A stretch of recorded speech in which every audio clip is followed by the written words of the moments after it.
Hello good evening friends, कैसे हो? Hope सब बढ़िया हो गए। Welcome to my YouTube channel UGC NET commerce made easy. यहाँ पे आपको पेपर 1 जनरल पेपर और पेपर 2 कॉमर्स का कंप्लीट सिलेबस कवर अप करवाया जा रहा है। दिसंबर 23 के लिए ऑलरेडी फ्री बैच चल रहा है, जिसमें आपको पेपर 1 और पेपर 2 कॉमर्स का यूनिट 1 से लेकर 10 तक कंप्लीट सिलेबस कवर अप करवाया जाएगा। पीडीएफ नोट्स कंप्लीट सिलेबस की इंग्लिश और हिंदी लैंग्वेज में फ्री ऑफ कॉस्ट अवेलेबल है। प्रीवियस ईयर क्वेश्चंस इंग्लिश और हिंदी लैंग्वेज में दोनों में करवाए जा रहे हैं। डेली क्विज इंग्लिश और हिंदी लैंग्वेज में कंडक्ट किया जा रहा है। यूट्यूब पे क्लासेस कंडक्ट होती है। करना क्या आपको, पीडीएफ के लिए आप टेलीग्राम चैनल को ज्वाइन कर लो, जिसका लिंक आपको डिस्क्रिप्शन में मिल जाएगा। और यूट्यूब चैनल पे क्लासेस कंडक्ट होती है। सो इन शॉर्ट दोनों चैनल्स को लाइक सब्सक्राइब शेयर कर दो, पूरी आपकी तैयारी अच्छे से हो जाएगी। जैसे कि आपको पता है आज हमारे पेपर 1 की क्लास है। हमने unit number 8 information and communication technology start की थी, जो हमारी लास्ट यूनिट है। हाँ, आज हमारा लास्ट सेशन होगा, हमारी यूनिट नंबर 8 भी कंप्लीट हो जाएगी। ठीक है, सो बिना टाइम वेस्ट हुए क्लास को स्टार्ट करते हैं, जहाँ से हमने क्लास को छोड़ा था लास्ट सेशन में 264 पेज के अराउंड।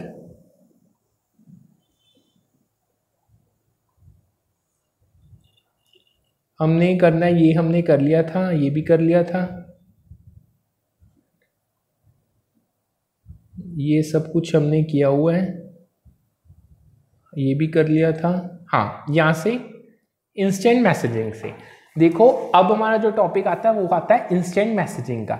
जो इंस्टेंट मैसेजिंग है, ये ऐसा एक सिस्टम है जिसके हम सेंड करते हैं, रिसीव करते हैं मैसेजेस को रियल टाइम में। यानी जो आपकी इंस्टेंट मैसेजिंग है, इसका नाम ही बताता है, ये एक सिंक्रोनस कम्युनिकेशन है। जिसका क्या मतलब हुआ कि जब मैसेजेस जो भेजे जाते हैं और जो रिसीव किए जाते हैं वो इमीडिएटली होता है, यानी रियल टाइम में। नेक्स्ट आता है डिफरेंट टाइप्स के हमारे जो कंप्यूटर कंपोनेंट्स हैं। देखो, बहुत अलग अलग तरीके के पार्ट्स होते हैं कंप्यूटर के, जो इकट्ठा काम करते हैं, जो आपको अलाउ करते हैं फंक्शनिंग के लिए। अगर मैं आपको कुछ कॉमन टाइप्स बताऊं कंप्यूटर कंपोनेंट्स के, तो लाइक सीपीयू आ जाता है, रैम होता है, हार्ड ड्राइव होता है, ऑप्टिकल ड्राइव होता है। अब ना एक स्टेटमेंट आई थी, स्टेटमेंट 1, जो बिल्कुल करेक्ट थी। वो क्या कह रही थी, देखो जो मूक है, जो उसकी फुल फॉर्म है वो है मैसिव ओपन ऑनलाइन कोर्स। ये बिल्कुल करेक्ट है। ये ना वो ऑनलाइन कोर्सेज हैं जो आपको अवेलेबल हैं बहुत लार्ज नंबर ऑफ पार्टिसिपेंट्स को इंटरनेट के over near about low cost कह लो, या कई तो फ्री ऑफ कॉस्ट भी है। जो स्टेटमेंट 2 थी वो गलत थी। देखो, क्योंकि स्टेटमेंट 2 क्या कह रही थी कि जो स्वयं है उसकी फुल फॉर्म है study webs of active learning for young aspiring minds. ये फुल फॉर्म गलत थी। देखो, बेसिकली जो बिल्कुल करेक्ट है वो ये है study webs of active learning for young academic minds. Aspiring नहीं, एकेडमिक माइंड। सो स्टेटमेंट 2 जो थी वो फॉल्स थी। अब आगे आता है, देखो जो आपका आईसीटी है उसका क्या रोल है सिटीजन सर्विसेज में। देखो, आईसीटी को आप यूज कर सकते हो बहुत variety of different citizen services को प्रोवाइड करने के लिए। जैसे लाइक आपको पब्लिक डॉक्यूमेंट्स का एक्सेस मिल जाएगा, ऑनलाइन पेमेंट्स की जा सकती हैं, मेडिकल एजुकेशन बहुत अच्छे तरीके से अक्रॉस दी कंट्री डिलीवर की जा सकती है। अब आगे आते हैं कुछ कंप्यूटर टर्म्स और उनकी डिस्क्रिप्शन। देखो, बहुत अलग अलग टाइप्स की टर्म्स होते हैं जो कंप्यूटर्स के साथ रिलेटेड है, और उनकी जो कॉरस्पॉन्डिंग डिस्क्रिप्शन है वो कुछ इस प्रकार है। अगर मैं डिस्क्रिप्शन तो देखो ऑलमोस्ट आपको पता ही है। अगर मैं आपको कुछ कॉमन टर्म्स बता दूं, लाइक HTML यानी हाइपरटेक्स्ट मार्कअप लैंग्वेज होगी, वेब हो गया, web 3.0, voice over internet protocol हो गया, ये कुछ टर्म्स है। ये मैंने आपको ऑलरेडी पहले भी करवाई हुई है। सेकेंडरी स्टोरेज, देखो जो सेकेंडरी स्टोरेज है ये वो टाइप है कंप्यूटर स्टोरेज की जिसको यूज किया जाता है डाटा को स्टोर करने के लिए, लॉन्ग टर्म रिटेंशन के लिए। अगर आप चाहते हो कि बहुत लंबे समय के लिए आपने डाटा को स्टोर करना है, तो that you have to use this secondary storage. अब आगे आती है प्राइमरी स्टोरेज। ये वो टाइप है कंप्यूटर स्टोरेज की जिसको आप यूज करोगे डाटा को स्टोर करने के लिए जो करंटली कंप्यूटर यूज कर रहा है। यानी अब जो for the timing current situation में जो कंप्यूटर डाटा को यूज कर रहा है, जो उसके लिए आपको स्टोरेज है वो हो गया आपके प्राइमरी स्टोरेज। ये वोलेटाइल होती है, मतलब क्या है, जो इसका डाटा है वो जो लॉस्ट हो जाएगा जब व्हेन पावर आप, यानी जब सिंपल चीज है, जब कंप्यूटर की पावर ऑफ होगी वो डाटा जो होगा वो प्राइमरी स्टोरेज से डिलीट हो जाएगा। नॉन वोलेटाइल का मतलब है जब आपका कंप्यूटर पावर ऑफ होगा उसका डाटा डिलीट नहीं होगा, वो एज इट इज वही रहेगा। जो आपकी सेकेंडरी स्टोरेज है वो नॉन वोलेटाइल होती है, जो प्राइमरी स्टोरेज है वो वोलेटाइल होती है। ठीक है, अब इसके रिगार्डिंग ना स्टेटमेंट आई थी। स्टेटमेंट ए थी, जो असर्शन थी वो करेक्ट था। जो सेकेंडरी स्टोरेज है ना वो स्लोअर होती है प्राइमरी स्टोरेज के कंपैरिजन में, क्योंकि अगर इसके पीछे कारण क्या है, देखो जो आपकी सेकेंडरी स्टोरेज है ना वो टिपिकली फिजिकल डिवाइसेस में स्टोर्ड होती है, जो इतने फास्ट नहीं होते लाइक आपके जो मेमोरी चिप्स हो गए जो आप प्राइमरी स्टोरेज के लिए यूज करते हो। कहने का मतलब है जो सेकेंडरी स्टोरेज जिन डिवाइसेस पे आप like pen drives, USB drives पे करते हो ना, वो इतने फास्ट नहीं होते जितनी आपकी प्राइमरी स्टोरेज होती है। जो सेकंड स्टेटमेंट थी वो गलत थी। वो क्या कह रही थी, जो टेप ड्राइव्स हैं वो सीक्वेंशियल एक्सेस डिवाइसेस हैं, नॉट डायरेक्ट एक्सेस। क्या मतलब हुआ इसका, देखो जो डाटा आप टेप ड्राइव्स में ना उसको सीक्वेंशली रीड किया जाता है बिगनिंग से लेके एंड तक। जो ये चीज़ है ना ये उसको स्लोअर बनाती है, क्योंकि आपको जो स्पेसिफिक डाटा का एक्सेस है टेप ड्राइव पे वो तब ही मिलेगा जब वहां पे आप पहुंचोगे। जो हार्ड ड्राइव या सॉलिड स्टेट ड्राइव में है जो बल्कि डायरेक्ट एक्सेस डिवाइसेस होते हैं। पहले ना आप लाइन ध्यान से सुनो फिर समझ आएगा। This means that data on a tape drive must be read sequentially from beginning to end. This makes it slower to access specific data on a tape drive. बड़ी सिंपल चीज़ है, ये मैंने आपको बता दिया। जो आपका टेप ड्राइव में डाटा है आपको उसको सीक्वेंशली रीड करना पड़ेगा फ्रॉम बिगनिंग टू एंड अगर आपने एक स्पेसिफिक डाटा तक पहुंचना है। बल्कि जो आपके हार्ड डिस्क में या SSDs में डाटा होता है, अगर आपने कोई स्पेसिफिक डाटा को एक्सेस करना है आप उसको डायरेक्टली एक्सेस कर सकते हो क्योंकि वो डायरेक्ट एक्सेस डिवाइसेस हैं। ठीक है, सो जो बी स्टेटमेंट थी वो गलत थी। जो सी स्टेटमेंट थी वो क्या कहती थी, ये ठीक थी। जो आपकी रैंडम एक्सेस मेमोरी है वो ऐसी टाइम है प्राइमरी स्टोरेज की जो आपको फास्ट एक्सेस डाटा का प्रोवाइड करती है, बट जो इसके कंटेंट्स होते हैं ना वो वोलेटाइल होते हैं। यानी जब आप पावर को टर्न ऑफ करोगे कंप्यूटर को या रीस्टार्ट करोगे, जो आपका डाटा रैम में स्टोर है वो गुम हो जाएगा, लॉस्ट हो जाएगा। सो जो रैम है वो नहीं सूटेबल है अगर आप लॉन्ग टर्म डाटा स्टोरेज चाहते हैं। आगे आते हैं आपके पास ग्राफिकल यूजर इंटरफेस। देखो जो ये है ये टाइप है यूजर इंटरफेस की जो आपके graphical elements like icons, menus या विंडोज को यूज करके इंटरेक्शन फैसिलिटेट करता है कंप्यूटर सिस्टम के साथ आपके। ठीक है, यानी जो आप कंप्यूटर पे स्क्रीन पे चीजें देखते हो that is due to graphical user interface. आगे आता है कमांड लाइन इंटरफेस। क्या होता है, देखो ये वो टाइप है यूजर इंटरफेस की जो रिलाई करता है टेक्स्ट बेस्ड कमांड्स में। अगर आपने कंप्यूटर सिस्टम के साथ इंटरेक्ट करना, लाइक आपका SQL हो गया, प्रोग्रामिंग यूजिंग C हो गया।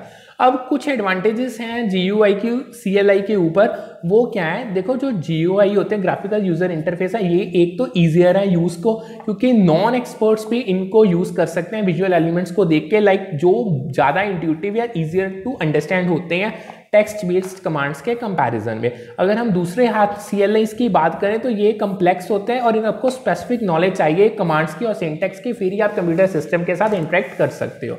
आगे आती है कंप्यूटर स्टोरेज कैपेसिटी। हम बहुत बार कर चुके हैं, आप एक बार इनको पढ़ लेना है। आपको पता ही है बहुत डिफरेंट यूनिट्स हैं मेजरमेंट की जिनको आप यूज करते हो कैपेसिटीज को डिनोट करने के लिए। अब ये कंप्यूटर स्टोरेज डिवाइसेस की कैपेसिटीज है, किलोबाइट होती है, मेगाबाइट होती है, गीगाबाइट होती है, टेराबाइट होती है। यानी जो आपकी किलोबाइट है ये वो यूनिट ऑफ मेजरमेंट है जो इक्वल टू 1000 बाइट्स है, megabyte equal to 110 lakh bytes है, gigabyte equal to 100 crore bytes है, जो टेराबाइट है ये equal to 1 lakh crore bytes है। ठीक है, अगर आपको कोई ऑर्डर पूछे कंप्यूटर स्टोरेज कैपेसिटी का, तो जो ऑर्डर रहने वाला है कंप्यूटर, अगर हम उसको स्मॉलेस्ट टू लार्जेस्ट कैपेसिटी में रैंक करें तो पहले किलोबाइट्स आते हैं, फिर आपके मेगाबाइट्स, फिर गीगाबाइट्स और फिर टेराबाइट्स। ठीक है, समझ गए। अब आगे आता है वेब ब्राउजर्स क्या है। देखो जो वेब ब्राउजर है ना ये वो सॉफ्टवेयर एप्लीकेशन है जो आपके वेब पेजेस पे आपके डाटा को रिट्रीव करती है और डिस्प्ले, यानी इन शॉर्ट जो आपके वेब पेजेस है ना उनको जब रिट्रीव करना और डिस्प्ले करना है that is through web browser किया जाता है। जो सर्च इंजन होते हैं ये ऐसी स्पेशल काइंड है वेबसाइट की जो आपको हेल्प करती है बंदों को फाइंड करने में, बंदों को हेल्प करती है वेब पेजेस को फाइंड करने में अदर वेबसाइट से। ठीक है, इसके रिगार्डिंग ना 2 स्टेटमेंट्स आई थी वो देख लेते हैं। पहली जो स्टेटमेंट थी वो बिल्कुल करेक्ट थी। वो क्या कह रहे थे, जो वेब ब्राउजर है जैसे आपका क्रोम हो गया, गूगल क्रोम, मोजिला फायरफॉक्स हो गया या सफारी हो गया, ये वो सॉफ्टवेयर एप्लीकेशन है जो यूजर्स को अलाउ करते हैं कि वो एक्सेस कर सकते हैं वेब पेजेस को, इंटरनेट पे व्यू कर सकते हैं। बिल्कुल करेक्ट था। दूसरी स्टेटमेंट वो भी बिल्कुल करेक्ट थी कि जो सर्च इंजन लाइक आपके गूगल, बिंग, याहू है, ये स्पेशलाइज्ड वेबसाइट्स हैं जिनका इंडेक्स और ऑर्गेनाइज करती हैं वेब, यानी इन पे ना पूरा कंप्लीट इंडेक्स अवेलेबल है, वेब पेजेस ऑर्गेनाइज्ड वे में अवेलेबल है जो डिफरेंट वेबसाइट से आते हैं और ये यूजर्स को एक सर्च इंटरफेस प्रोवाइड करते हैं जहां पे यूजर्स टाइप करके जो उनको रेलेवेंट इंफॉर्मेशन चाहिए ओवर द वेब वो उनको मिल जाएगी। ठीक है, अब एट द एंड यानी जो ये 2 स्टेटमेंट्स है ना ये एक्यूरेटली डिस्क्राइब करती है वेब ब्राउजर और सर्च इंजन के फंक्शंस को। ठीक है, नेक्स्ट एक स्टेटमेंट और आई थी, वो स्टेटमेंट क्या कहती थी, ये स्टेटमेंट भी बिल्कुल करेक्ट थी कि जो मॉनिटर्स, प्रिंटर्स और स्कैनर्स है ना, ये तीनों आउटपुट डिवाइसेस की एग्जांपल है। अगर हम इसको इंफॉर्मेशन टेक्नोलॉजी के कॉन्टेक्स्ट में देखें, आप इनको यूज करते हो डिस्प्ले करने के लिए, और जो इंफॉर्मेशन आप चाहते हो कि कंप्यूटर प्रोड्यूस करने के लिए, उसको प्रोड्यूस करने के लिए इनको यूज किया जाता है। जो सेकंड स्टेटमेंट थी वो गलत थी। देखो जो यूनिक्स, विंडोज और लिनक्स है ना, ये कंप्यूटर ऑपरेटिंग सिस्टम्स है। जो ये स्टेटमेंट थी ना, इसमें does not encompass all operating system. इसमें ये स्टेटमेंट बेसिकली क्या कह रही है, सिर्फ केवल ये ही 3 ऑपरेटिंग सिस्टम्स अवेलेबल है, बट ये गलत थी। देखो इसके अलावा बहुत सारे ऑपरेटिंग सिस्टम है, इस स्टेटमेंट में सारे अवेलेबल नहीं है। सो तीसरी स्टेटमेंट थी, ये भी गलत थी। वो क्या कह रहे थे, जो रजिस्टर और कैश मेमोरी है, ये वो टाइप्स है मेमोरी मॉड्यूल्स की, लाइक जो आपकी हार्ड डिस्क है वो स्टोरेज डिवाइस है और नॉट अ मेमोरी मॉड्यूल। यानी क्या सिंपल क्या कह रहे थे, जो आपकी रजिस्टर और कैश मेमोरी है वो मेमोरी मॉड्यूल्स की टाइप है, और जो आपकी हार्ड डिस्क है वो स्टोरेज डिवाइस है, एक मेमोरी मॉड्यूल नहीं। बल्कि आप हार्ड डिस्क को लॉन्ग टर्म डाटा स्टोरेज के लिए यूज कर सकते हो। तो ये चीजें ना कुछ गलत है। हार्ड डिस्क वाली ठीक है, बट जो रजिस्टर और कैश मेमोरी थी वो कुछ काम पे उसमें गलती थी। ठीक है, अब आगे ना एक लिस्ट आती है, लिस्ट रिप्रेजेंट करती है कुछ ना कंप्यूटर टर्म्स को, और जो लिस्ट 2 थी उसकी कॉरेस्पॉन्डिंग डिस्क्रिप्शन थी, मैंने ये मैच कर दिया। देखो जो प्रोसेसर है वो पार्ट है जो एग्जीक्यूटेबल प्रोग्राम्स को रन करता है। रैम वो पार्ट है जो इंस्ट्रक्शन स्टोर करता है, डाटा को टेम्परली स्टोर करता है यूज के लिए। हार्ड डिस्क वो पार्ट है जो फाइल्स को परमानेंटली स्टोर करता है। कंपाइलर वो पार्ट है जो ट्रांसलेट करेगा आपके सोर्स प्रोग्राम को एग्जीक्यूटेबल प्रोग्राम में। ठीक है, सो जो ईच कंप्यूटर टर्म है, मैंने उसको उसकी एप्रोप्रिएट डिस्क्रिप्शन आपको साथ के साथ बता दी है, जो एक फंक्शन या कह सकते हो या हर एक कंपोनेंट का आप पर्पस भी कह सकते हो। आगे आती हैं आपकी अगेन कंप्यूटर के मेमोरी टाइप्स। ठीक है, बहुत बार ये कर चुके हैं। देखो जो ये आपकी कंप्यूटर मेमोरी टाइप्स होती है, वो डिफरेंट टाइप्स की स्टोरेज है जिनको यूज करके डाटा को स्टोर किया जाता है, इंस्ट्रक्शंस को कंप्यूटर पे स्टोर किया जाता है। हर एक मेमोरी की अपनी कैरेक्टरिस्टिक्स हैं, जैसे अपना एक्सेस स्पीड होती है, कैपेसिटी होती है, कॉस्ट होती है। अब जो आपका एक्सेस टाइम होता है, ये वो टाइम है जो एक मेमोरी लेगी एक्सेस, एक पीस ऑफ डाटा को एक्सेस करने के लिए। जितना लोअर एक्सेस टाइम होगा उतनी ही फास्टर मेमोरी होगी। ठीक है, आगे अगर आपको कोई करेक्ट ऑर्डर पूछे कंप्यूटर की मेमोरी टाइप्स को, अगर आप स्लोएस्ट टू फास्टेस्ट उसको टर्म्स ऑफ एक्सेस टाइम में अरेंज करना चाहते हैं, ये पहले भी बहुत बार क्वेश्चन है। सबसे पहले आती है हार्ड डिस्क, जो रिलेटिवली स्लो होती है अगर हम उसको कंपेयर करें दूसरे टाइप की मेमोरीज के टाइम जिनका लॉन्गर एक्सेस टाइम है। जो आपकी CD रोम है यानी compact disc read only memory है, ये स्लोअर होगी हार्ड डिस्क के कंपैरिजन में, और लॉन्गर इसका एक्सेस टाइम होगा। जो कैश है ये फास्टर हो गया अगर हम इनको हार्ड डिस्क या CD रोम्स के कंपेयर करें, और ये बट रैम से या रजिस्टर से स्लोअर होगी। जो आपकी रैम रैंडम एक्सेस मेमोरी है ये फास्टर होगी हार्ड डिस्क के, CD रोम से और कैश मेमोरी से, बट रजिस्टर से स्लोअर होगी। एट द एंड जो रजिस्टर्स हैं वो आपके फास्टेस्ट मेमोरी टाइप्स हैं। ठीक है, जो आपके रजिस्टर्स हैं ये आपकी फास्टेस्ट टाइप है मेमोरी की, जिसका शॉर्टेस्ट एक्सेस टाइम होगा, और ये कहीं ना कहीं CPU के इनसाइड होती है as for immediate data access. ठीक है, अब यहां से सवाल पैदा होता है कि CPU क्या है। देखो जो CPU है ना, ये सेंट्रल प्रोसेसिंग यूनिट है, जिसको हम ब्रेन कहते हैं कंप्यूटर का।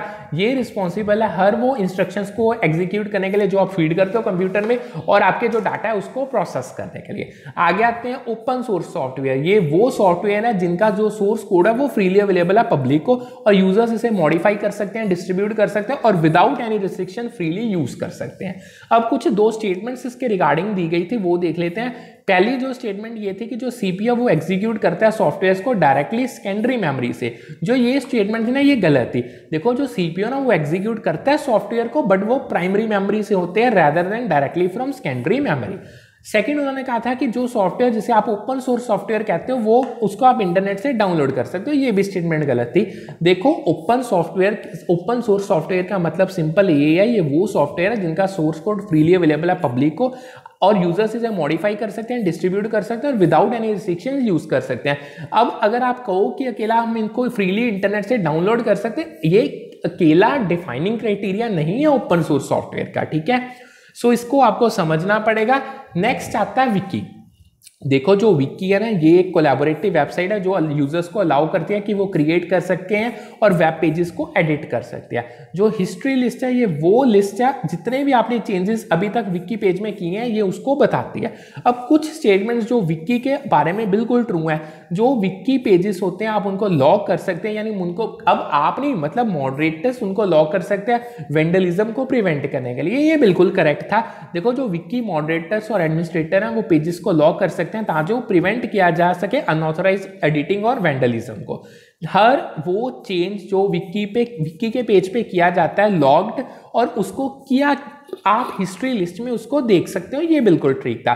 देखो विक्की ना बहुत अच्छे से डिटेल में ना जितने भी उसमें चेंजेस किए गए हैं पेज में उनको उसकी हिस्ट्री को मेंटेन करके रखता है, यानी यूजर्स को वो अलाउ करता है कि वो मॉडिफिकेशंस को ट्रैक कर सकते हैं और रिवर्ट कर सकते हैं प्रीवियस वर्जन अगर उनको जरूरत पड़े तो।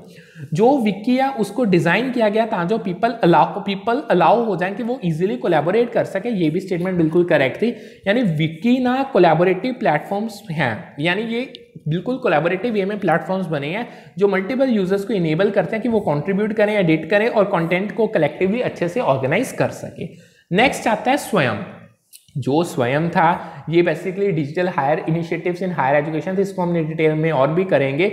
ये वो इनिशिएटिव है गवर्नमेंट ऑफ इंडिया के द्वारा जो फ्री एक्सेस प्रोवाइड करता है हाई क्वालिटी एजुकेशन का थ्रू ऑनलाइन कोर्सेज। जो स्वयं प्रभ है ये एक फ्री DTS चैनल है जो एजुकेशनल कंटेंट को ब्रॉडकास्ट करता है, ठीक है।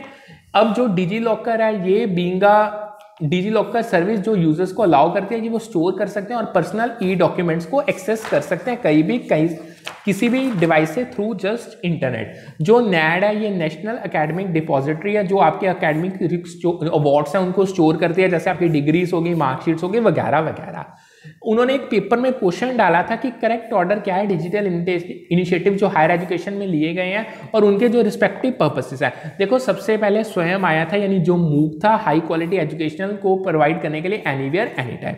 जो स्वयं प्रभा था ये फ्री DTS चैनल था हाई क्वालिटी एजुकेशन के लिए। जो डिजी लॉकर था ये स्टोर करता था आपकी पर्सनल डॉक्यूमेंट्स को एक्सेस कर सकते थे आप इररिस्पेक्टिव फिजिकल लोकेशन, आप जहां मर्जी पे हो। जो NAD था ये ऑनलाइन स्टोर है और एक्सेस कर सकते हो आप अपने एकेडमिक अवार्ड्स को, लाइक आपकी degrees, marksheets etcetera etcetera. Next again computer memory types का क्वेश्चन आया है। कंप्यूटर मेमोरी मैंने आपको बता दिया कि यानी ये वो टेम्परेरी स्टोरेज एरिया है कंप्यूटर में जहाँ पे डाटा या इंस्ट्रक्शंस को स्टोर किया जाता है ताकि आप कोई CPU इनको क्विकली एक्सेस कर पाए। अगर इसकी कुछ टाइप्स हैं, सेम टाइप्स आ रही हैं। जो प्राइमरी मेमोरी ये मेन मेमोरी होती है कंप्यूटर की जिसको आप रैम के नाम से भी जानते हो, इसको डाटा और इंस्ट्रक्शंस को स्टोर करने के लिए यूज किया जाता है जो करंटली CPU यूज कर रहा है। सेकेंडरी मेमोरी वो टाइप है स्टोरेज की जो पार्ट है प्राइमरी मेमोरी का, मतलब वो प्राइमरी मेमोरी का पार्ट नहीं है, ये डिफरेंट होती है। इसको यूज किया जाता है डाटा इंस्ट्रक्शंस को स्टोर करने के लिए जो करंटली यूज में नहीं है, यानी CPU इनको करंटली यूज नहीं करता। जो आपकी कैश मेमोरी है ये टाइप है हाई स्पीड मेमोरी की जिसको यूज किया जाता है स्टोर करने के लिए जो आपका फ्रीक्वेंटली एक्सेस डाटा और इंस्ट्रक्शंस है, यानी ये कहीं ना कहीं CPU और प्राइमरी मेमोरी के बीच में आती है। जो आपके रजिस्टर होते हैं ना ये स्मॉल फास्ट मेमोरी यूनिट्स हैं जो इनसाइड CPU लोकेटेड होते हैं। इनको अगेन आप यूज करते हो डाटा को स्टोर करने के लिए, इंस्ट्रक्शंस को स्टोर करने के लिए जो CPU आपका करंटली प्रोसेस कर रहा है, ठीक है। अब आगे आते हैं CPU एंड सॉफ्टवेयर। CPU का आपको मैंने मतलब बता दिया, being a central processing unit of computer, ये रिस्पॉन्सिबल है जो भी आपके कंप्यूटर में इंस्ट्रक्शंस है या ऑपरेशंस है उनको एग्जीक्यूट और कैरी आउट करने के लिए। जो सॉफ्टवेयर होता है ये वो सेट ऑफ इंस्ट्रक्शंस है जो कंप्यूटर को बताते हैं कि उसने करना क्या है। यानी सॉफ्टवेयर को आप डिवाइड कर सकते हो दो मेन कैटेगरी में, सिस्टम और एप्लीकेशन सॉफ्टवेयर। अगेन आ गया विक्की मैं आपको बता चुका हूँ कोलैबोरेटिव वेबसाइट है जो यूजर्स को अलाउ करते हैं कि वो कंटेंट कलेक्टिवली एडिट कर सकते हैं। इसको ऑफनली यूज किया जाता है क्रिएट करने के लिए, नॉलेज बेसिस को मेंटेन कर ले, डॉक्यूमेंटेशन को मेंटेन कर ले और इसके अलावा जितना भी टाइप का कंटेंट है। अगर मैं आपको कुछ मेजर फीचर्स बताऊं तो विक्की के, तो सबसे पहले विक्की इजी टू यूज है और इसको कोई भी एक्सेस कर सकता है with internet connection. Vicky collaborative होते हैं, मल्टीपल यूजर्स को अलाउ करते हैं कंट्रीब्यूट करने के लिए, कंटेंट को एडिट करने के लिए। ये मेंटेन करते हैं एक हिस्ट्री, यानी जो आपके चेंजेस है ना उसकी एक हिस्ट्री की लिस्ट को जो आपने इस चेंजेस पेजेस में लाए हैं, जो यहाँ की यूजर्स अलाउ हो जाते हैं कि वो मॉडिफिकेशंस को ट्रैक कर सकते हैं, वो रिवर्ट कर सकते हैं प्रीवियस वर्जन अगर वो चाहते हैं कि, यानी अगर वो नए वर्जन के साथ सेटिस्फाई नहीं है वो पिछले वर्जन पे जा सकते हैं, ठीक है। अब ना कुछ डिजिटल इनिशिएटिव्स आते हैं हायर एजुकेशन में, वो देख लेते हैं। देखो डिजिटल इनिशिएटिव वैसे हमने ऑलरेडी डिटेल में किया, एक यूनिट पूरी आएगी 10th यूनिट उसमें और डिटेल में करेंगे। जो ये इनिशिएटिव्स हैं ये डिजिटल टेक्नोलॉजीज को यूज करते हैं जो आपकी एजुकेशन की उसकी क्वालिटी और एक्सेसिबिलिटी को इंप्रूव करने के लिए। अगर मैं आपको कुछ एग्जांपल्स बताऊं तो मूक यानी मैसिव ओपन ऑनलाइन कोर्स हो गया, Swayam study webs for active learning for young aspiring minds हो गया, Swayam Prabha free DTH channel for high quality education, DigiLocker जो आपका पर्सनल डॉक्यूमेंट्स को irrespective of physical location store करता है। नैड आपका ऑनलाइन स्टोर है, एक्सेस जो आपका एक ऑनलाइन स्टोर है जिसमें आप अपने जो आपके एकेडमिक रिवॉर्ड्स हैं, अवार्ड्स हैं, उनको लाइक डिग्रीज, मार्कशीट, उनको एक्सेस कर सकते हो, ठीक है। नेक्स्ट आता है कंप्यूटर मेमोरी टाइप्स। देखो computer memory being a temporary storage space, जहां पे आप डाटा इंस्ट्रक्शन को स्टोर करते हो ताकि जो सीपीयू उसको एक्सेस कर सके क्विकली। जो आपकी कंप्यूटर की मेमोरी टाइप्स हैं वो आपको मैंने करवा दी है, हर की अपनी एक कैरेक्टरिस्टिक होती है, जो उसका ऑर्डर है वो फिर ये क्वेश्चन रिपीट हुआ है। अगर हम स्लोएस्ट टू फास्टेस्ट में उसको एक्सेस टाइम के टर्म्स में अरेंज करें तो हार्ड डिस्क सबसे स्लो, फिर सीडी रोम, फिर कैश, फिर रैम और फास्टेस्ट होगा आपका रजिस्टर। नेक्स्ट अगेन सीपीयू और software being a central processing unit, ये एक ब्रेन होता है कंप्यूटर का, रिस्पॉन्सिबल है जितने भी आपका इंस्ट्रक्शन है उनको एग्जीक्यूट करने के लिए और डाटा को प्रोसेस करने के लिए, ठीक है। या पढ़ लेना ये, क्योंकि मैंने हर वे क्वेश्चन जो हर पेपर में आया वो मैंने आपको साथ के साथ करवाया कि कोई भी चीज़ मिस ना हो जाए। जो सॉफ्टवेयर है ये being the collection of instruction जो कंप्यूटर को बताती है उसने करना क्या है। इसको आप दो कैटेगरीज में डिवाइड कर सकते हो, सिस्टम होता है, एप्लीकेशन होता है। इसके रिगार्डिंग दो स्टेटमेंट्स आई थी। पहली स्टेटमेंट गलत थी, यानी वो क्या कह रही थी, जो सीपीयू है वो एग्जीक्यूट करते हैं सॉफ्टवेयर को प्राइमरी मेमोरी से rather than storage memory like hard disk, ये गलत था। जो स्टेटमेंट जो थी वो गलत थी, कि वो सही थी कि जो ओपन सोर्स सॉफ्टवेयर है वो सॉफ्टवेयर जो आपको सोर्स कोड प्रोवाइड करते हैं उनको आप फ्रीली एक्सेस कर सकते हो, यूज कर सकते हो, मॉडिफाई कर सकते हो और किसी भी बंदे को डिस्ट्रीब्यूट कर सकते हो। अगेन एक विकी का ही क्वेश्चन आया उसमें, बट कुछ अलग चीज पूछी गई थी। मतलब मैंने आपको बता दिया कि वेबसाइट है जो यूजर्स को अलाउ करती है कि वो कोलैबोरेटिवली कंटेंट को एडिट कर सकते हैं। फीचर्स में बहुत सारे नंबर ऑफ फीचर्स हैं जो इनको आइडियल बनाते हैं कोलैबोरेटिव एडिटिंग के लिए। लाइक एक तो इसकी जो मार्कअप लैंग्वेज है बड़ी सिंपल है, जो इसको ईजी बनाती है कि आप जिसको आप इजीली यूज करके पेजेस को एडिट कर सकते हो। हिस्ट्री ऑफ चेंजेस आपको मिल जाएगी जिसको आप देख सकते हो, ट्रैक कर सकते हो। एवोल्यूशन किस प्रकार एक पेज की हुई है, जितने भी built in version control system है वो यूजर्स को अलाउ करते हैं कि वो रिवर्ट कर सकते हैं प्रीवियस वर्जन अगर उनको नेसेसरी उसकी लगती है। Again digital initiatives higher education में है, लाइक ये वो इनिशिएटिव्स हैं जो डिजिटल टेक्नोलॉजी को यूज करके क्वालिटी और एक्सेसिबिलिटी हायर एजुकेशन की इंप्रूव करते हैं। अगर लिस्ट में मैं बताऊं तो सेम है, स्वयं प्रभा, डिजिलॉकर, नेविगेट, ठीक है। आप देख लेना सारे, एक बार पढ़ लेना। अब बारी बारी नहीं मैं बताऊंगा, ऑलरेडी आपको 2-3 बारी मैं ये बता चुका हूं, ठीक है। Next world wide web, www. ये बताइए, ये बहुत इंपॉर्टेंट है। देखो जो वर्ल्ड वाइड वेब है ये एक कलेक्शन है वेब पेजेस की जो आपकी वेबसाइट्स पे स्टोर्ड है। जो ये वेब पेजेस हैं ये इंटरकनेक्टेड है एक दूसरे के साथ थ्रू हाइपरलिंक्स। ये जो चीज़ यूजर्स को अलाउ करते हैं कि वो नेविगेट कर सकते हैं अलग अलग वेब पेजेस के बीच में और वो वेरियस टाइप्स ऑफ कंटेंट को एक्सेस कर सकते हैं, जैसे टेक्स्ट, इमेजेस, वीडियोस और इसके अलावा बहुत कुछ। जो प्रोटोकॉल्स हैं ये जो www.in है ये अलग अलग टाइप के प्रोटोकॉल्स को यूज करता है जो डिवाइसेस को अलाउ करते हैं कि वो कम्युनिकेट कर सके एक दूसरे के साथ। लाइक इसमें आपका hyper text transfer protocol, HTTP, secure socket layer, SSL और ट्रांसमिशन कंट्रोल प्रोटोकॉल, TCP, सब कुछ आ जाता है। नेक्स्ट टॉपिक आता है ईथरनेट का, बहुत इंपॉर्टेंट है। देखो जो इंटरनेट है ना ये एक ऐसा प्रोटोकॉल है जो यूज किया जाता है बहुत सारे wired local area network lens के द्वारा। ये ना डिफाइन करता है रूल्स क्या है कि किस प्रकार डाटा ट्रांसमिट होगा वायर्ड नेटवर्क के बीच में, जो डिवाइसेस को अलाउ करेगा कि वो एक दूसरे के साथ कम्युनिकेट कर पाए। जो एथरनेट है वो सपोर्ट करता है अप टू 10 Gbps की स्पीड को। जो इसके कॉमन यूसेस अगर मैं आपको बताऊं तो इसको कॉमनली कनेक्टिंग कंप्यूटर्स को कनेक्ट करने के लिए यूज किया जाता है प्रिंटर्स में, और इसके अलावा जो भी लैन के साथ डिवाइसेस कनेक्टेड है उनको उनके लिए यूज किया जाता है। अब मैंने आपको बारी बारी कहा कि सॉफ्टवेयर की दो टाइप्स होती हैं, सिस्टम और एप्लीकेशन। अब उसकी दो और टाइप्स देखते हैं, उनको डिटेल में करते हैं। देखो अगर आपको कैटेगरीज बताई जाए सॉफ्टवेयर की तो सबसे पहले जो आते हैं सिस्टम सॉफ्टवेयर, ये वो टाइप है सॉफ्टवेयर की जो रिस्पॉन्सिबल है मैनेज करने के लिए जो आपके बेसिक फंक्शंस होते हैं कंप्यूटर के, जैसे OS हो गया और फाइल सिस्टम हो गया। जो एप्लीकेशन सॉफ्टवेयर है ये वो सॉफ्टवेयर जिनको डिजाइन किया गया कुछ स्पेसिफिक टास्क को परफॉर्म करने के लिए, जैसे आपके वर्ड प्रोसेसिंग, आपका MS वर्ड, ऑफिस हो गया, एक्सेल हो गया, पावर पॉइंट हो गया, स्प्रेडशीट्स हो गया, वेब ब्राउजर्स हो गया। जो आपके सिक्योरिटी सॉफ्टवेयर है ये वो टाइप है सॉफ्टवेयर जिनको डिजाइन किया गया कंप्यूटर्स को प्रोटेक्ट करने के लिए मालवेयर से, और जो भी उनको सिक्योरिटी थ्रेट्स फेस करने पड़ते हैं। जो आपके एम्बेडेड सॉफ्टवेयर है ये वो टाइप है सॉफ्टवेयर की जो डिवाइसेस में इनबिल्ट एम्बेडेड होते हैं, लाइक वॉशिंग मशीन, कार, जो उनके ऑपरेशंस को कंट्रोल करते हैं, ठीक है। नेक्स्ट आती है DVDs। जो DVD डाटा, देखो DVDs सिंगल स्पाइरल ट्रैक को यूज करते हैं डाटा को स्टोर करने के लिए, जो सेंटर टू एज तक वर्क करता है। डीवीडीज प्रोड्यूस कर सकते हैं रीड ओनली डिस्क को, और ये रिकॉर्डेबल और राइटेबल डिस्क होती हैं जो इसकी कैपेसिटी है वो अप टू 4.7 GB तक होती है। जो इसका कॉमन यूज अगर मैं बताऊं तो मूवीज, म्यूजिक या डाटा को आप स्टोर करने के लिए इनको यूज कर सकते हो। नेक्स्ट आती है डाटा ट्रांसमिशन। देखो जो सिंप्लेक्स है यानी इसमें डाटा वन डायरेक्शन में फ्लो करता है, हाफ डुप्लेक्स है, ड्यूप्लेक्स कह लो, इसमें दोनों डायरेक्शंस में डाटा जाता है बट वो इकट्ठा नहीं जाएगा। फुल ड्यूप्लेक्स में दोनों डायरेक्शंस में जाएगा बट वो इकट्ठा जाएगा। सीरियल में डाटा एक बिट एक टाइम पे सिंगल वाई के थ्रू सेंड की जाती है। पैरेलल में मल्टीपल बिट्स डाटा की इकट्ठी सेपरेट वायर्स में सेंड की जाती हैं, ठीक है। नेक्स्ट आता है स्प्रेडशीट। जो आपका स्प्रेडशीट है ना, ये बेसिकली 2 डायमेंशनल टेबल और ग्रिड होता है जिसको आप यूज करते हो डाटा को रोज और कॉलम्स में ऑर्गेनाइज करने के लिए। जो कंपोनेंट्स है देखो, हर एक सेल जो ग्रिड में होता है वो डाटा को होल्ड करता है, जैसे नंबर्स, टेक्स्ट और फॉर्मूलाज। जो स्प्रेडशीट्स हैं इनको कॉमनली यूज किया जाता है कैलकुलेशंस के लिए, डाटा एनालिसिस के लिए और चार्ट्स एंड ग्राफ्स को क्रिएट करने के लिए। नेक्स्ट आता है एटीएम। देखो इलेक्ट्रॉनिक बैंकिंग में एटीएम की फुल फॉर्म है ऑटोमेटिक टेलर मशीन। अब इसका फंक्शन क्या है? देखो एटीएम्स वो इलेक्ट्रॉनिक डिवाइसेस हैं जो कस्टमर्स को अलाउ करते हैं कि वो अलग अलग बैंकिंग ट्रांजेक्शन परफॉर्म कर सकते हैं, कैश को विड्रॉ कर सकते हैं, बैलेंस इंक्वायरीज कर सकते हैं, फंड ट्रांसफर कर सकते हैं। इसके अलावा अब उनको कोई भी ह्यूमन इंटरेक्शन की जरूरत नहीं है, यानी उनको बैंक ब्रांच में जाने की जरूरत नहीं है। आप एटीएम्स के थ्रू काफी फंक्शंस को परफॉर्म कर सकते हो, ठीक है। नेक्स्ट आता है लैपटॉप। देखो लैपटॉप वो पोर्टेबल कंप्यूटर्स हैं जो लाइट वेट होते हैं, इजी टू यूज है। अगर इसकी डिसएडवांटेज ये है कि ये एक ज्यादा एक्सपेंसिव होते हैं डेस्कटॉप कंप्यूटर्स के कंपैरिजन में, और इनकी बैटरी लाइफ बड़ी शॉर्ट होती है। लेजर प्रिंटर्स, यानी जो लेजर प्रिंटर्स है ये ड्राइंग, टोनर को और इलेक्ट्रोस्टैटिक चार्जेस को यूज करते हैं इमेजेस को क्रिएट करने के लिए पेपर के में। जो इनका लेजर प्रिंटर्स का प्रोसेस है कि ये पहले इमेज को क्रिएट करते हैं डॉक्यूमेंट पे ड्रम में, फिर जो ड्रम है उसको कोट किया जाता है टोनर के साथ जो अट्रैक्ट करता है इमेज को। सो जो टोनर है वो देन ट्रांसफर करता है आपकी इमेज को पेपर पे, और हीट को यूज करके फ्यूज किया जाता है टोनर को पेपर से। समझ आ गया? बड़ा सिंपल है।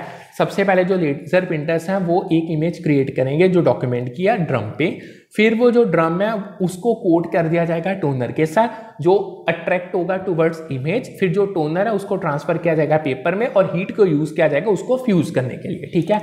नेक्स्ट आता है ड्रैम। ड्रैम की full form dynamic random access memory, जो एक वोलाटाइल मेमोरी की टाइप है जो कांस्टेंट रिफ्रेशिंग चाहिए उसको अगर उसने डाटा को रिटेन करना है। अगर ड्रैम में मैं आपको कंपोनेंट्स बताऊं तो इसमें नंबर ऑफ ट्रांजिस्टर और कैपेसिटर्स आ जाते हैं। जो ड्रैम है उसको रिफ्रेश होना पड़ेगा क्योंकि जो कैपेसिटर्स है ड्रैम में वो अपना चार्ज को लूज कर देते हो ओवर द टाइम। जो रिफ्रेश प्रोसेस है उसमें रीराइट किया जाता है डाटा को कैपेसिटर में ताकि इंश्योर कर सकें कि वो डाटा टाइम पे लॉस ना हो। अब कुछ फाइल फॉर्मेट्स आते हैं। देखो फाइल फॉर्मेट्स वो तरीके हैं डाटा को ऑर्गेनाइज करने में जिससे आप डाटा को स्टोर कर सकते हो और ट्रांसमिट कर सकते हो स्पेसिफिक वे में। देखो जो कुछ डिफरेंट टाइप्स होते हैं फाइल फॉर्मेट की, हर का अपना पर्पस है। अगर मैं आपको कुछ कॉमन फाइल फॉर्मेट्स बताऊं तो जो जेपीईजी है ये इमेजेस के लिए होता है, MP3 ऑडियो फाइल्स के लिए, MP4 वीडियो फाइल्स के लिए, जिप होता है कंप्रेसिंग फाइल्स के लिए यानी जो कंप्रेस्ड होती हैं। सो इसका जो करेक्ट ऑर्डर था, एक ना पेपर में मैचिंग लिस्ट आई थी 1 और 2। देखो अगर आपने सॉन्ग को रिकॉर्ड करना है कि अगर आप अपने आईपॉड पे प्ले करना चाहते हो तो MP3 होगा, वीडियो के लिए MP4 होगा, अगर आपने फोटोज किसी बंदे को मोबाइल से भेजनी है तो JPEG होगा, अगर आपने एक फोल्डर को यानी फोल्डर है जिसमें अलग अलग आपकी फाइल्स उसको कंप्रेस करना है तो जिप होगा, ठीक है। नेक्स्ट आता है ब्लूटूथ वर्सेस वाईफाई। देखो जो ब्लूटूथ और वाईफाई दोनों ही वायरलेस टेक्नोलॉजी जो अलाउ करते हैं डिवाइसेस को कि वो एक दूसरे के साथ कम्युनिकेट कर सकें, ठीक है। तो जो इसमें जो डिफरेंस है, जो मेन डिफरेंस ये है कि जो ब्लूटूथ और वाईफाई है जो उनकी रेंज है वो अलग अलग होती है। ब्लूटूथ की शॉर्टर रेंज है वाईफाई से, बल्कि जो ब्लूटूथ है वाईफाई से ज़्यादा एनर्जी एफिशिएंट है। सो इसके रिगार्डिंग एक करेक्ट स्टेटमेंट थी कि जो wifi typically has a greater range than Bluetooth, ये करेक्ट थी, ठीक है, ये तो कोई नो डाउट। आगे आता है इंटरनेट एंड एजुकेशन। देखो जो इंटरनेट है ये ग्लोबल नेटवर्क है, इंटरकनेक्टेड कंप्यूटर नेटवर्क है जो स्टैंडर्ड इंटरनेट प्रोटोकॉल सूट यानी TCP/IP को यूज करते हैं ताकि जो world wide billions of devices को लिंक किया जा सके। इसके जो बेनिफिट्स हैं एजुकेशन में वो लाइक आपको एक्सेस मिल जाता है वास्ट अमाउंट ऑफ इंफॉर्मेशन का, रिसोर्सेज का, आपको अपॉर्चुनिटीज मिल जाती है कोलैबोरेशन के लिए, आप कम्युनिकेट इजिली कर सकते हो, फ्लेक्सिबिलिटी इंक्रीज हो जाती है, कन्वीनियंस बहुत बढ़ जाती है, ठीक है। इसके रिगार्डिंग एक असर्शन रीजन आई थी, जो असर्शन और रीजन थे वो दोनों ठीक थे और जो रीजन था वो करेक्ट एक्सप्लेनेशन था असर्शन की, यानी इंटरनेट प्रोवाइड करता है वास्ट एजुकेशनल रिसोर्सेज को, इंफॉर्मेशन को, जो स्टूडेंट्स को all over the world benefit करते हैं इन देयर लर्निंग प्रोसेसेस। अब आगे आते हैं डाटा ट्रांसफर रेट्स। देखो जो डाटा ट्रांसफर रेट है ये वो स्पीड है जिस पे डाटा को ट्रांसफर किया जाता है एक डिवाइस से दूसरे में। अगर आप डाटा ट्रांसफर रेट्स को मेजर करना चाहते हो तो इनको बिट्स पर सेकंड में बीपीएस में मेजर किया जाता है। सो जो करेक्ट ऑर्डर है डाटा ट्रांसफर रेट्स का, जो बिट्स पर सेकंड में मेजर किया जाता है, लार्जेस्ट टू स्मॉलेस्ट वो पहले जीबी आएगा पर सेकंड, फिर एमबी, फिर केबी, फिर 1 MB। ठीक है, अब लास्ट टॉपिक आता है आज की इस यूनिट का और इससे हमारी यूनिट पूरी कंप्लीट हो जाएगी। ठीक है, सो लास्ट है ईमेल अटैचमेंट्स। देखो जो आपकी ईमेल अटैचमेंट्स है ये वो फाइल्स है जिनको आप ईमेल के अलॉन्ग विद सेंड करते हो। ईमेल मैसेज जब आप भेज रहे हो आप उनके साथ ऑडियो वीडियो फाइल्स भी भेज सकते हो, दैट इज ईमेल अटैचमेंट। अब जो मैक्सिमम फाइल साइज है जो अटैच किया जा सकता है एक ईमेल में, ये वेरी करता है कि आप ईमेल का आपका ईमेल सर्विस प्रोवाइडर कौन सा है। ठीक है, सो एक इसके रिगार्डिंग स्टेटमेंट थी जो बिल्कुल ठीक थी कि जो ईमेल सर्विसेज है वो ऑफन यूजर्स को अलाउ करते हैं कि वो अटैच कर सकते हैं फाइल्स को अलग अलग साइजेस के अपने मेल्स के साथ। ठीक है, सो यहाँ पे हमारा सिलेबस होता है, हमारी unit number 8 paper 1 general paper की होती है कंप्लीट। पीडीएफ इसकी आज आपको इंग्लिश और हिंदी लैंग्वेज में मिल जाएगी, कोई डाउट हो तो आप पूछ सकते हो। सो करते हैं आज का सेशन वाइंड अप, कल मिलते हैं with a new session with a new set of topics. Good evening, have a nice day ahead.